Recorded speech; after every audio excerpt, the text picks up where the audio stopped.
अस्सलामुअलैकुम। उम्मीद आहे त तव्हां सभु ख़ैर ख़ैरियत सां हूंदा ऐं पंहिंजी छुटियुनि खे ख़ूब तरह सां इंजॉय कंदा हूंदा।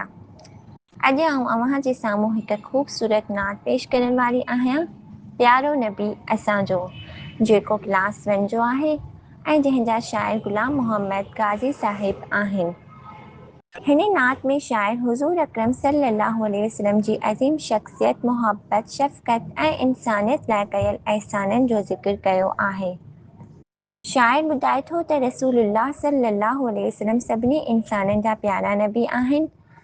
संदनि जहिड़ो न को अॻु आयो ऐं न वरी ईंदो। पाण सल्लल्लाहु अलैहि वसल्लम ॿारनि, वॾनि, ग़रीबनि ऐं सभिनी माण्हुनि सां मोहब्बत ऐं महिरबानी जो सलूक कंदा हुआ। हाणे आउं हिन ख़ूबसूरत नात खे ख़ूबसूरत अंदाज़ में पढ़ी पेश कंदसि। बिस्मिल्लाहिर्रहमानिर्रहीम। सुहिणो नबी असांजो, प्यारो नबी असांजो।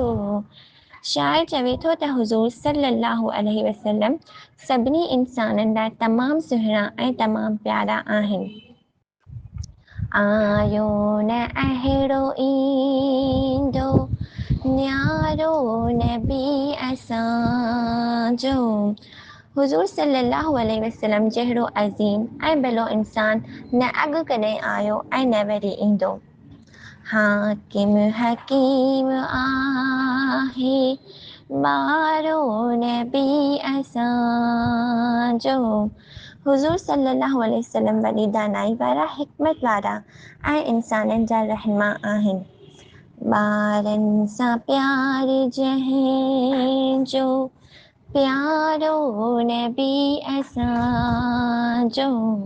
हुज़ूर सल्लल्लाहु अलैहि वसल्लम ॿारनि सां तमामु घणो प्यार कंदा हुआ। तंहिं करे ॿारनि खे बि घुरिजे त पाण सल्लल्लाहु अलैहि वसल्लम सां मोहब्बत कनि।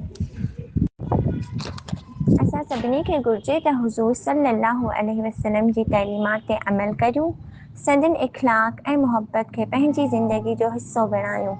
अल्लाह पाक असां सभिनी खे नबी करीम सल्लल्लाहु अलैहि वसल्लम जी सच्ची मोहब्बत नसीब फरमाए।